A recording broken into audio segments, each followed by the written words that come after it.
Welcome to Arts for the Health of It, a podcast where you will discover creative ways to improve your health and well-being. Someone may have told you that art isn't for you, but they were wrong. Anyone can create arts for the health of it. No talent or experience necessary. I'm just a little songbird, try to fly my way homeward with the melody, and I make the beat. Don't know where it'll take me, cause when I'm in the dark of night, I sing my way back to the light. Come along with me and your heart will see that a song changes everything. Oh, oh, oh. Winnie and I are here with Rose and Diana. Can you introduce yourselves? Tell everybody who you are, where you're from, and how you know each other. Oh, goodness. Diana, why don't you go first? You want me to go first? Yes. All righty. Well, I am Diana Lee. I am a trained physician and an expert in health equity. And I am originally from Mexico, but I actually met Rose at Bethune-Cookman University, where I used to work, and Dr. Grace still works there. And when Rose and I met for the first time regarding the Music and Medicine Symposium, it really was her idea, and she was all excited to be able to create that.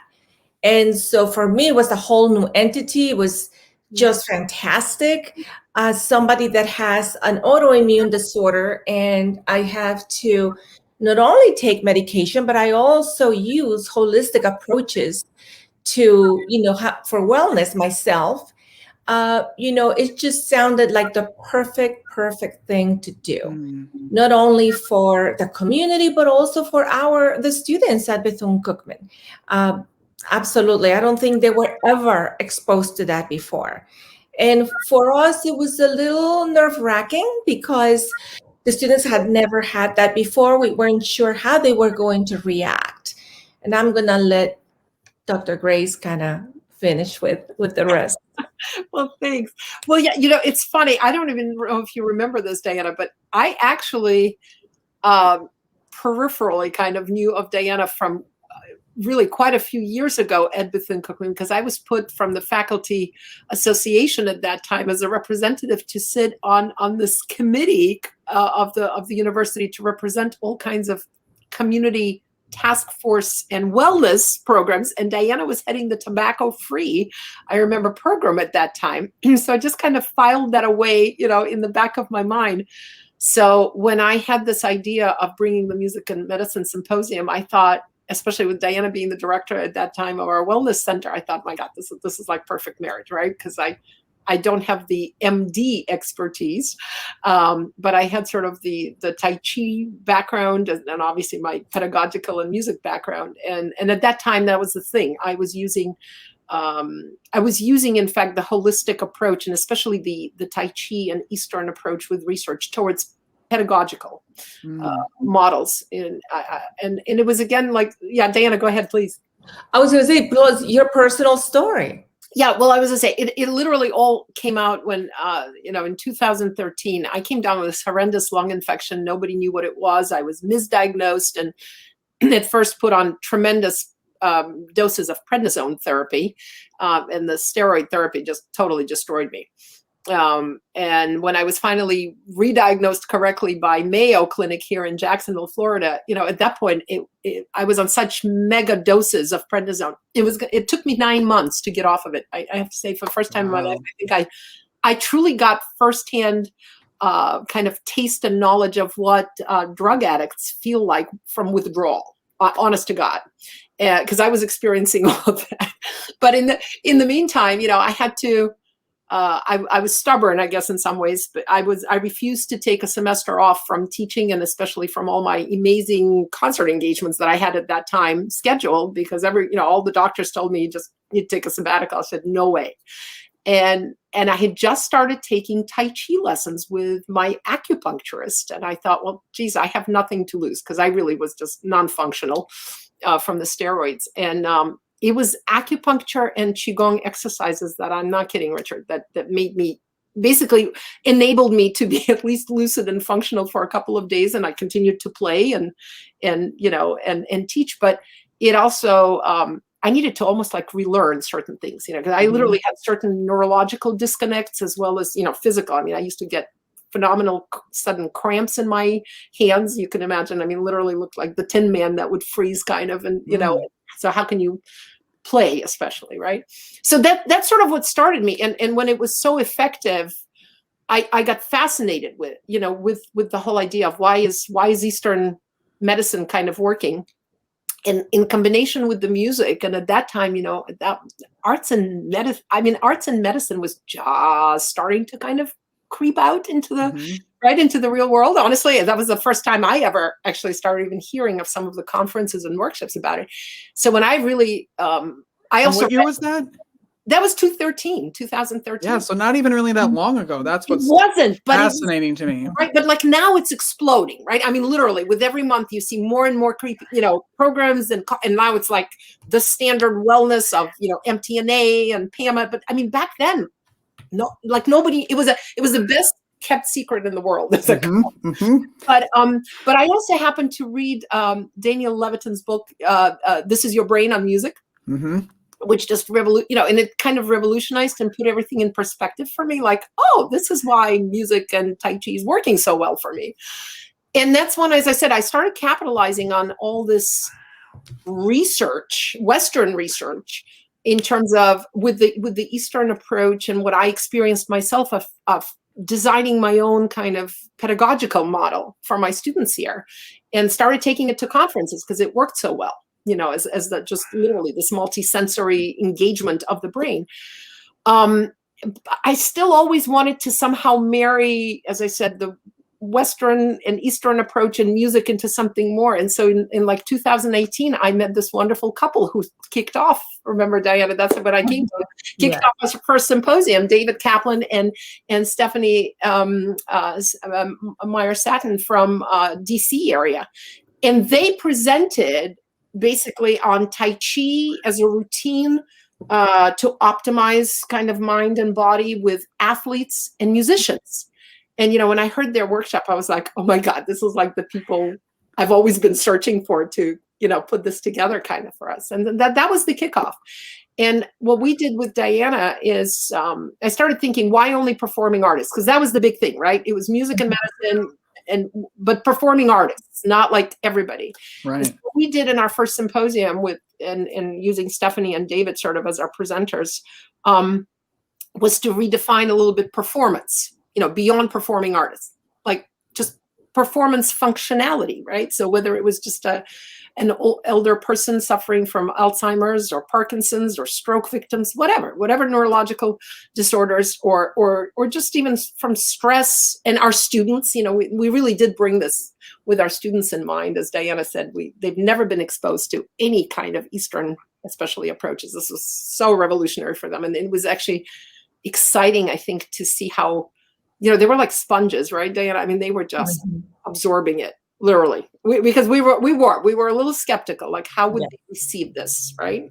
And I think part of it was credit to Stephanie, especially, and David. Stephanie, like she shared her personal story, and I think they trusted her. And that's the best word I could say. And so they opened up and they saw this amazing new way how to kind of bring in coping techniques for themselves. I mean, we were amazed at how many kids opened up saying, well, how do we deal with our anxiety and our aggression? And it was just phenomenal to see this release through Tai Chi,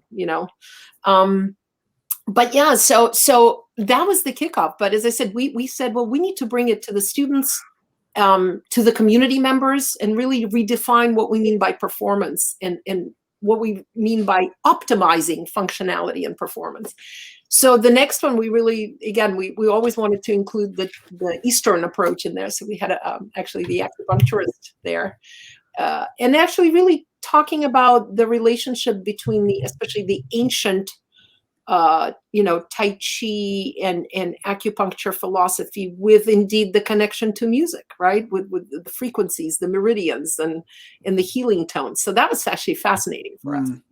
And then we also decided mental health and nutrition. We decided we had to bring everything from inside and out, right? And literally from head to toe. It can't be just kind of one-sided. So go big or go home. You got it. So that's kind of literally how it became so popular, I think, in terms of the demand. So we just held our 3rd annual symposium in February. And it was virtual, I'm guessing. Oh my God, yeah. We were originally, remember we were talking like, oh my God, are we canceling it? And as everybody else started doing virtually, I said, wait a minute, why can't we? Right. Yeah. And it was amazing. I mean, it was pretty good.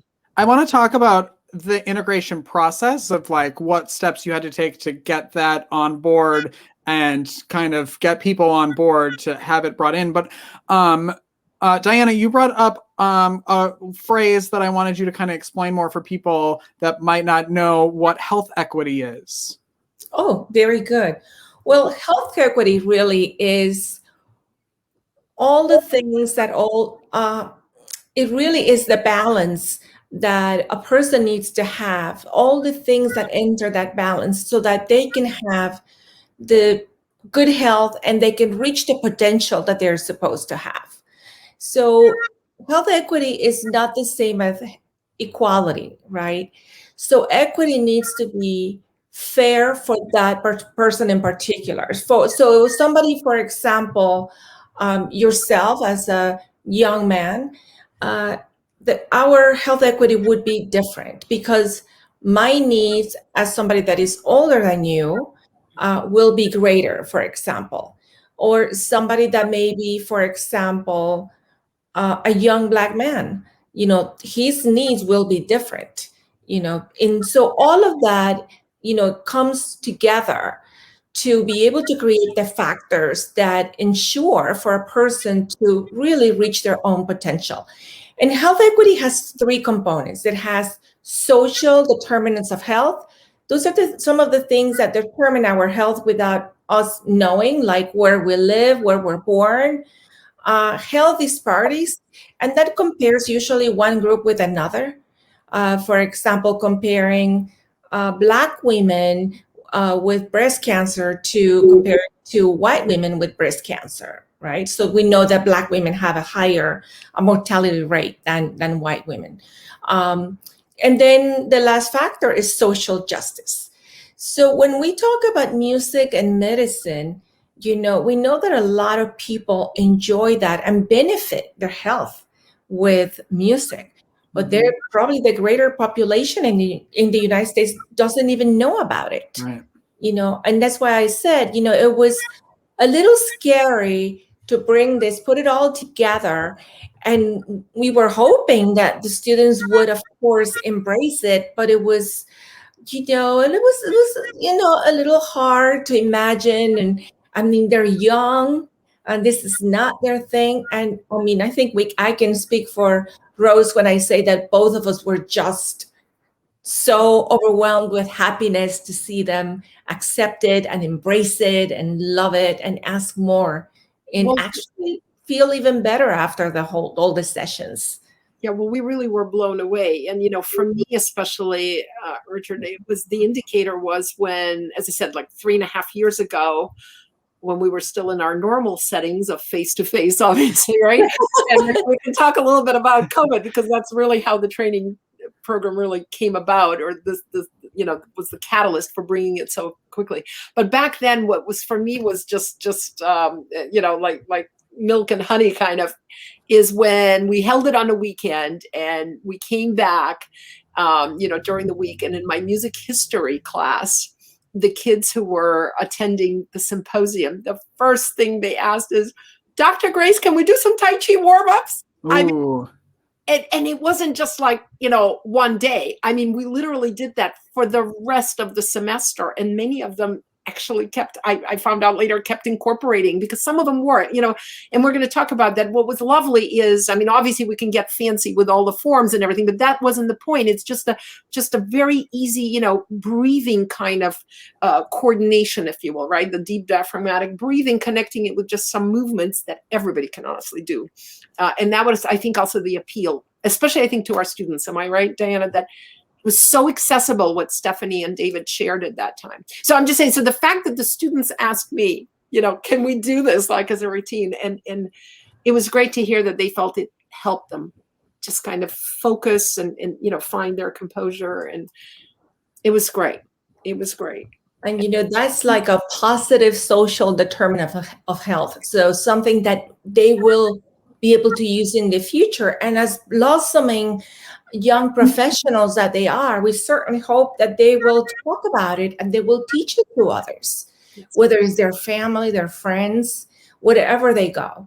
So it is, it is a sort of like opening their eyes to something that was not in their world. So we love it. Well, and as I said, like with me, it started with kind of the pedagogical approach. And I have to say, the other thing that was fabulous for me is in the summers, well, except for this last summer, I taught at Blue Lake was the most recent camp where I taught. And we did in the piano department there, we did one of the sessions with the kids with these little Qigong exercises, just to see if it would in fact kind of focus them, center them a little bit. And we had them go up and perform something after it, and it was just phenomenal, Richard. I mean, and these were, by the way, like, adolescent kids, from ages 11 to roughly 15 or so.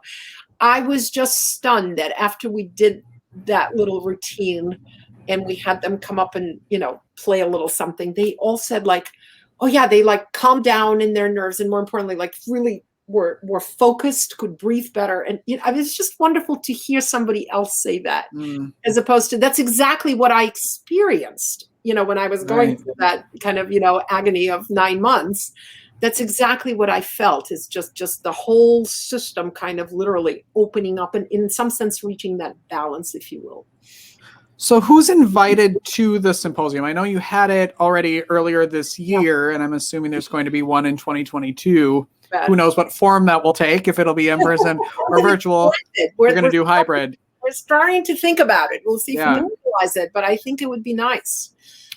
Well, this year, what we tried that was brand new and again, overwhelming success, and we're actually including this wonderful expert in our training program. Heather Malek is an audiologist on hearing wellness. I heard her actually at a conference. I was so blown away with her because she is one of the very few audiologists who actually works and specializes with performing artists and musicians. I'm talking, huge conservatories, orchestras, the National Symphony Orchestra, the Metropolitan Opera, and so on. And we, of course, have a huge marching band here at BCU, at Bethune-Cookman University, plus our chorale. But you can imagine the marching band especially, right? I mean, they're exposed to, we're talking about hearing levels that are unhealthy, right? I mean, forgive me, I'm sure all the marching band directors, but it's not just that. Any orchestra musician, anybody, I used to do some work with Disney. I remember doing Disney's Pixar Live. It was the first time I was sitting there and experienced with clickers in my ears and, and headsets and the rhythm section, of drummers behind me, which I have to say as a classical pianist, I haven't really done that much. And I suddenly started worrying about my hearing wellness just from that summer. So we thought, oh my God, we've got to bring this, and especially to our community of, elder people also who attended. So anyways, it was just, am I right, Diana, just so astounding, educational.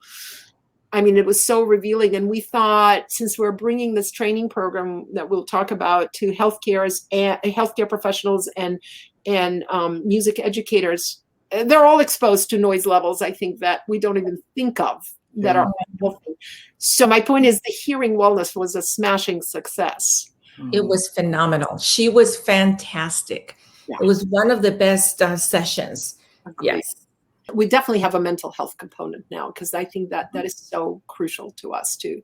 And we had a Tai Chi expert actually take us through a wonderful routine this time. And, we always try to incorporate some kind of body movement, whether it's body mapping or like dance therapist, and movement, things like that. What else did we have? We did something new, Diana, this year. We had our own student who was just a recent graduate. Oh, yes. Talk about it, Xavier Walker, in the COVID pandemic. He was doing his internship, can you imagine, in music ed in Volusia County, literally in the fall, in the midst of all of this, where, as he said, like, they didn't have a roadmap. They were making it up. No guidance. So, and I had it's the fun part and the scariest part is you get to make it up, but also you have to make it up. So in the fall, I had him in my research senior seminar class that I teach, and it's usually their senior project, kind of a research paper. And he asked me, he said, well, Dr. Grace, I'm interning right now at a middle school here, and can I do it on the COVID pandemic and the takeaways from music educators? I thought, brilliant, original and brilliant. I said, run with it. So he did such an amazing job that I then said to Diana, he's graduating. He's going to be technically our recent alum. We've got to have him because the emphasis of this year's, symposium, even though it was still all about optimizing mind and body, obviously in general, and health, wellness, but it was COVID, fighting the COVID fatigue. That was sort of the subtitle. So I'll let you talk about what Xavier kind of introduced, Diana. Well, I want to say that about Xavier. What it was so amazing is that, he showed us a video of when he was teaching. And, unless you see it, it's so incredible. He was teaching in a classroom setting. And then at the same time, he's teaching virtually. Yeah. So he was stuck in this one spot in the classroom, not being able to really move too much, but he has physical students there, live students there, and then the virtual ones, and having to split. And this is a young kid who is just graduating. And I mean, he was just so fantastic, I have to say. I was just amazed at him and so in love with him because he was just brilliant. The way he was doing it, he was brilliant. He was. Millennials. Well, what I also appreciated is he also gave good well, first of all, as you said, total reality, as you said, the sort of the horror of it, but also hopeful optimism, I want to say. And so his take, right? And that he was happy. Yeah, and that was the beauty. Is he said, we also learned so much stuff, and I feel that way too, having taught the whole year remotely here myself. There are good takeaways to maybe keep, like when we come back face to face. So it's been sort of a silver lining. A lot of good has, especially in the arts and health community, has come out of it. There's sort of that naiveness of we'll just figure it out, because we kind of have to, and we'll see what happens. And sometimes it works and sometimes it doesn't. And it sounds like in his case, it 100% has. Yes. So that's awesome. I just thought, I don't know how I could forget, Diana. Well, so the other thing that we did that was a little different this year is we actually promoted another arts organization in our area in Jacksonville, Florida, Body and Soul, who is run by a very dear friend and colleague of mine, James Jenkins. But they have a partnership with Mayo Clinic. And so we had both sort of, the Mayo Clinic research coordinator, Chris Yates, and James join us to indeed show what music indeed can do in the healthcare, setting. And that was also just fabulous. James brought some wonderful interviews, of performing artists, again, during COVID and how they were coping with it. And some of the stories were just heartbreaking and really touching. And of course, the incredible work, I think, also that Mayo then does with them in terms of research. It was just fabulous. So, it was an interesting symposium. Well, the other thing that I was going to say is that the university is located in the 32114 zip code. And that is a zip code that has been identified by all community needs assessments as a desert zone. So it's the typical urban area that you can walk 2 steps and you can find fast food, but you cannot find one single banana around you. So it is an area that it has a population, that most of them have lived there by generations, And so the only real exposure that they have to music or arts is Bethune-Cookman University. Mm. Yeah. the proximity, the school is right there, but also financially, I mean, the university offers a lot of things for free. Yeah. A lot of these programs that we offer, and I mean, I also coordinate our community performance series, basically wonderful artists and guests these are all free. We never charge a cent. I know Rose has given concerts in Bethune-Cookman's Performing Arts Center, and for free for the surrounding community, and they go. And I think it's just so fantastic because, I mean, that's a population that probably could not afford, maybe some of them, but not everybody. So that it's right there. It is in their backyard. You have no reason not to do it. Yes. Right? Yeah, exactly. Yeah. What have each of you learned? I mean, I'm sure you've learned a lot, but do you have like a story or something that you've both learned in the last 8 years since this started? Oh gosh. Well, we could write a book each one. Yeah, and you should. Yeah. Well, for me, I guess when I left Bethune-Cookman last year, but when I was working there, it was very satisfying to be able to teach the students a lot of the things that they were not exposed before. And to give you an example, I was able to get a grant so that I could pay for health assessments for them. And so I would hire a healthcare provider to come on site and provide them with a complete health assessment. I mean, from cholesterol to glucose to physical examination to the whole thing. And so for them to learn, their health status and how they were, and just things like that it was very rewarding. And for example, with this symposium, I was able to share with the students how, for myself, I am not one that meditates.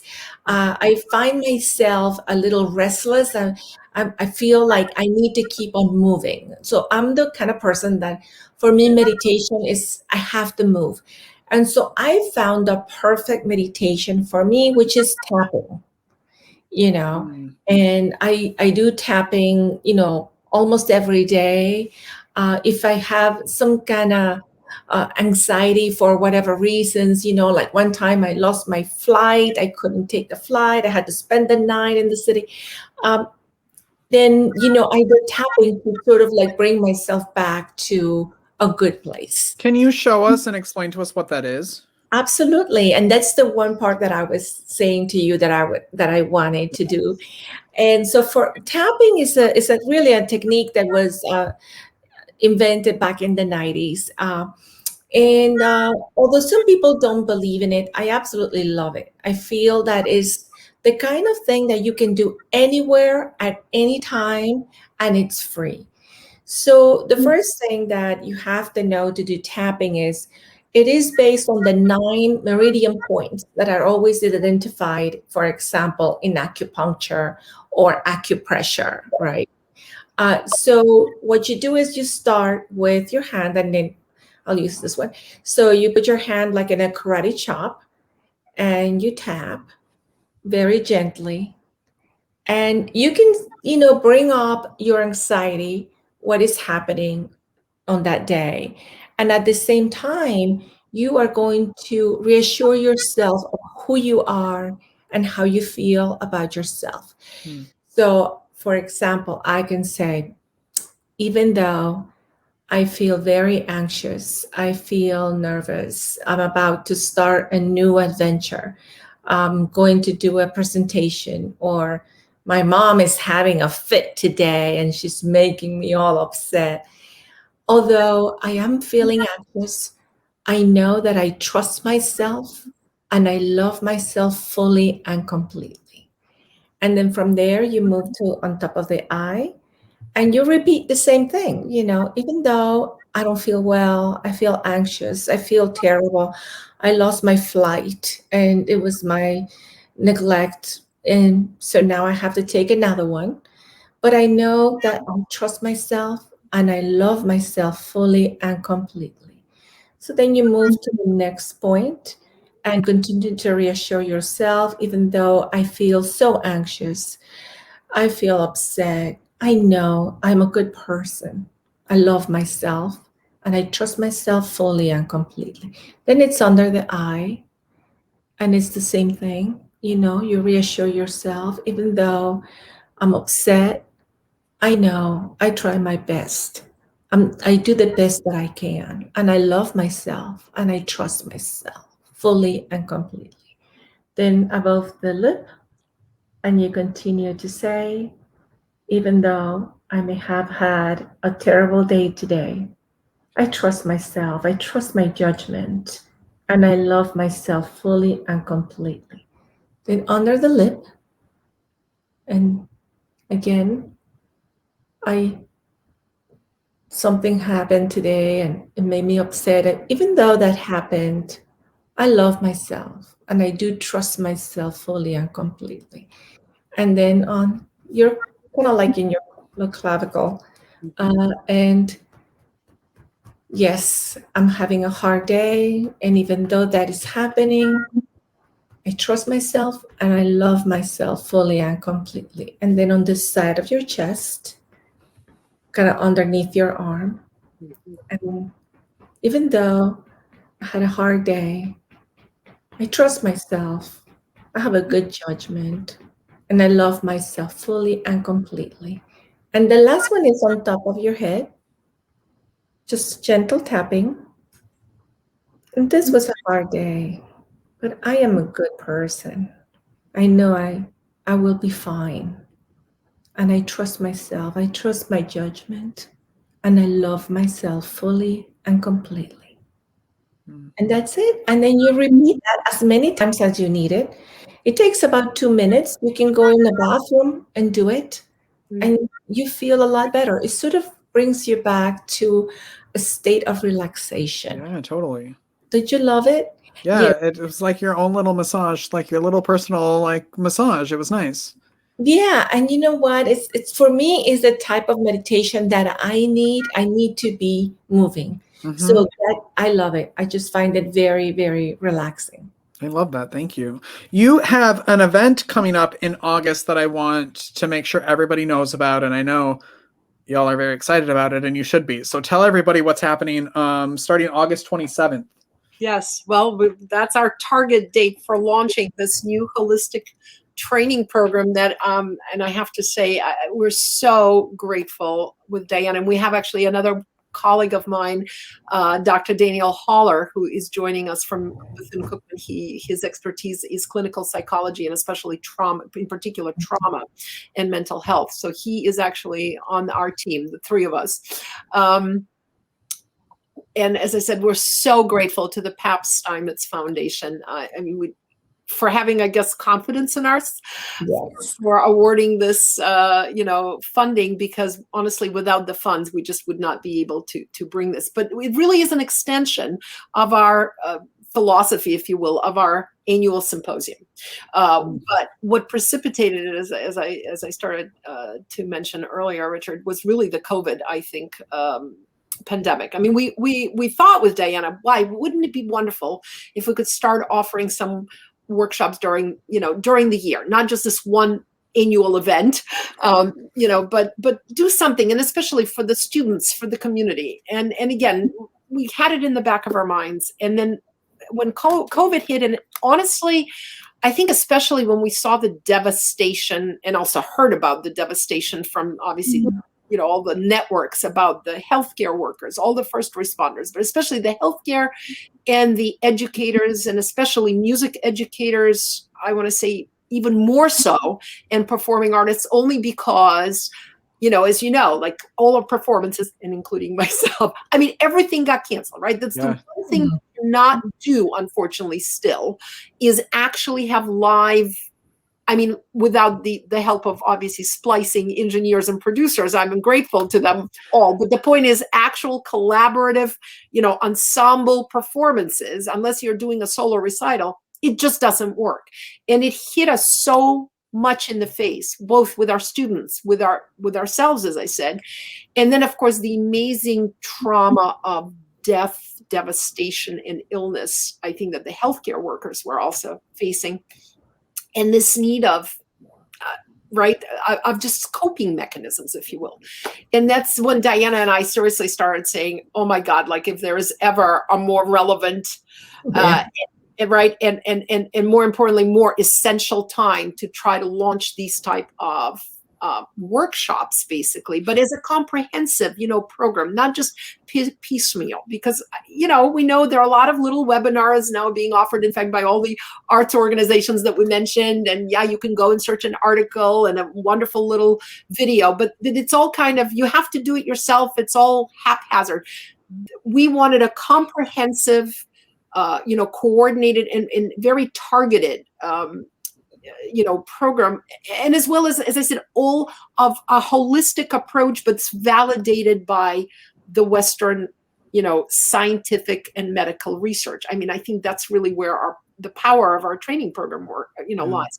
And we thought, well, wouldn't it be wonderful if we could offer these workshops as stress reduction, as coping mechanisms, but also in the workplace, whether as a healthcare, as a nurse or technician, or as a music educator teaching good habits and postures to your students, right? If we could also integrate that aspect, how do we use our bodies properly? So that's where body mapping and Tai Chi comes in, right? And how do we optimize that usage, proper usage, in our workforce and as well as personal lives? And then, of course, bring the mental health, the nutrition, everything together, and the music, obviously. And that's literally how it came about. And I think we looked up some of the foundations, realized that Pap Steinmetz Foundation had, in fact, a good alignment with us, with our mission, shall we say. And I think it was like 20 days before the grant was due. And I said to Diana, we can do it. We can do it. And I was working so hard. I was staying up to like 3, 4 in the morning, writing the narrative, this back and forth with Diana, via emails and stuff and virtually, because we were, of course, in a virtual setting. We got it in. And I just said, okay, it would be lovely if we got it, but of course we don't have a chance. I mean, that was my attitude. Of course. Because I've done some other grants before that, especially federal, and it was always, they all liked the concept, but something was found and we got rejected. Anyway, lo and behold, as I said, in February, early February, I got the letter of acceptance of being fully funded. And wow. I told Diana I had to pinch myself about. I was going to say. Before I actually called her and yeah. said, we're sitting down, you will never believe what I just Do we wait until we have the check in order to announce that? Or how? Yes. Yes. So how do people sign up for it? Well, we are literally. Are you at capacity already? We're in the midst of doing that. But basically, yes. So we will, follow us actually, please. I guess everybody can follow us on Facebook at BCU Community Performance Series page. But we're actually almost done with the demo video that we're doing for it and brochures. But we will basically have, electronic registration and sign up. And really the first cohorts, or the targets really of these first cohort groups, are truly healthcare and first responder professionals. And as I said, educators, especially music educators and performing arts. So what's neat, and this is also where our colleague Danielle Haller is going to help us as well. We're also trying to conduct a research study out of this. So we're hoping many of our participants will be willing to, partake in it through questionnaire. They're going to be actually qualitative and quantitative questionnaires. But we really are interested to see, when they go through the series of these workshops before and after, because we're also going to have interactive components of modules of, indeed, Tai Chi and body movements and things like that. And obviously educational awareness of all of this. Are they going to feel, a change? Mm-hmm. Mentally and physically. Mm-hmm. And so we're hoping to get some good data out of this. That's so exciting. I think that's what I learned from since being in the arts and health field, which it's only been a couple of years, that everything you do has to be tracked and everything is a research project is what I found out, because we're still trying to get everybody on board. So everything, you can't just do it and walk away. You have to write down what you're doing. Correct. Well, and Richard, if I may, I know we're almost over time here, but you asked what did we learn? You know what I think? So now I've been basically involved in this for about 7-8 years roughly or so. What I'm absolutely astounded is by the people that I have met through this, whether it's in just, casually, or whether it's within the performing arts, or, the performing world, music world, or especially among the scientific world, whether it's at a conference, at a school. And the stories, I have to honestly say, I think the personal stories to me of many of these individuals is what is absolutely astounding, touching, moving, inspiring. And also I sort of relate, I always feel like they validate me, in the sense like, oh yeah, well, like what I experienced, 8 years ago, I wasn't like totally nuts for feeling it and also feeling the benefits. Cause I think sometimes when you get caught up in it, you do start thinking, are you kind of making it up almost, right? And you realize, no, there really are other people. I mean, I as I said, obviously the Western research and science is clearly validating it, but that's still somehow, it's that outer, if you will, right, kind of publications, I guess. They don't have a face to me. They don't have a personality. But when you meet the people who kind of relate the similar stories, and especially some really miraculous stories. I mean, I have to say, when I hear people, especially who suffer, for example, from dystonia or stroke victims, and music is used with it, and the miraculous progress, recoveries to functionality that these individuals, experience. I mean, it literally brings me to tears to this day. I mean, every story is still inspiring. And so I feel like with what Diana said, I think what I'm seeing is with this wonderful opportunity that the Pap Steinmetz Foundation gave us to bring this training program as a start sort of this next phase. I also see so many limitless possibilities within our community here, within the healthcare and education environment, and not just here in Volusia County, but literally in the entire Central Florida. I mean, as I said, this is exploding, but it hasn't quite exploded to the level we would all like to see. It's simmering. It's not boiling over yet, but it's getting that. I think that's what I have found since even starting this podcast is like, you sort of feel like, when you're in the hospital and you think you're the only person who's on that floor because you can't leave your room, and it's very isolating, and you think I'm the only one that has whatever I'm in here for.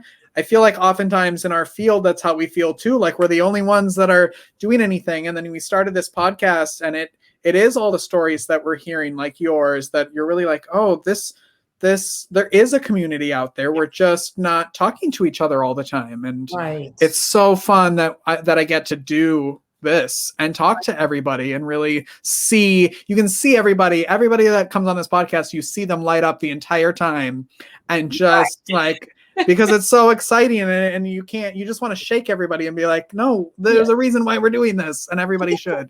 I think we all share the same passion, and I think we all see these, as I said, truly limitless possibilities and opportunities to really make them realities. And that's what I hope. I have to say, I love in the mission statement of the Pap Steinmetz Foundation. I think Margie has something like, they love to support practice models that can have this ripple effect. I love that phrase, because this is true. That's how I feel what our training program can do. I'm hoping it really have that ripple effect. First within our immediate community of both on the campus with students and faculty and staff, and obviously within our hospitals and nursing home facilities, and especially our public school settings, who desperately, I think, need it. But I hope it really does ripple beyond that, and that's what's so exciting. So it is exciting. I want to thank you both for jumping on here and talking to me today. Do we have any final thoughts for the day before I let you both go? I know you're in a different time zone, so I don't want to keep you up all night. Oh, we're good. Diana? Well, I just want to say, I hope everybody continues to do what they're doing. I mean, that this is something that can really make a difference in people's lives. It's like I said, can be a positive social determinant of health, for people to learn about the benefits of music or the arts, in our health. Well, and what I would like to maybe conclude with, and this is something that from some of our testimonies of professional healthcare individuals who attended our first symposium, as well as our own students, that kind of said, and I feel that way, it is such an easy way to integrate music and as I said, these holistic approaches, whether it's the tapping, the acupressure, or as I said, simple Tai Chi routines that are not, terribly, I mean, we're not, I think, here all to get black belts in it, right? But the simple, strategies that you can truly incorporate into your daily lives that do not take hours. Mm-hmm. They are all essentially free, honestly. I think that's the other thing. But more importantly, they're so easy and accessible, and they really do elevate all of our health. It's a question of, incremental, degrees maybe, or just amazing degrees of differences. But there's no question it's beneficial for everybody. Yeah. And I think if we can, and I guess that's what I love about it, is that we have the opportunity to share that and really, in that sense, maybe elevate not only the awareness, but honestly, the functionality and wellness of our community as a whole. I think that's what's exciting to me. It's super exciting. Thank you so much for giving us this opportunity to. You can come back. We record 2 episodes a week. You can come back whenever you want, and we'll hang out because I can talk to you both all day long. Make sure you go to heartsneedart.org and click on the podcast link for all the notes and all the links from today's show, and make sure you're subscribing wherever you're watching or listening to the podcast. I want to thank you both for being here, and we'll see you or have you listen to us next week. Keep creating, everyone. Goodbye. Thank you for listening to Arts for the Health of It, a podcast produced by Hearts Need Art, creative support for patients and caregivers, in partnership with the National Organization for Arts and Health. You can help others learn about the healing power of the arts by subscribing, sharing, and reviewing the podcast wherever you listen or watch. The podcast is hosted by Richard Wilmore, co-hosted by Constanza Rader, and produced by Ivan Briones. Our theme song, Songbird, is written and performed by Natalie Lane. Visit heartsneedart.org to learn how you can support our mission to create joy with people facing life-altering health challenges. Join us next week to learn more ways you can create arts for the health of it. The views expressed on this podcast do not necessarily reflect the views of Hearts Need Art, their staff, board members, or other affiliates. All content is created for informational purposes only. This podcast is not intended to be a substitute for professional medical advice or to diagnose and treat any health condition. Always seek the advice of your physician or other qualified health professional with any questions you may have regarding a medical condition. Never disregard professional medical advice or delay in seeking it because of something you heard on this podcast.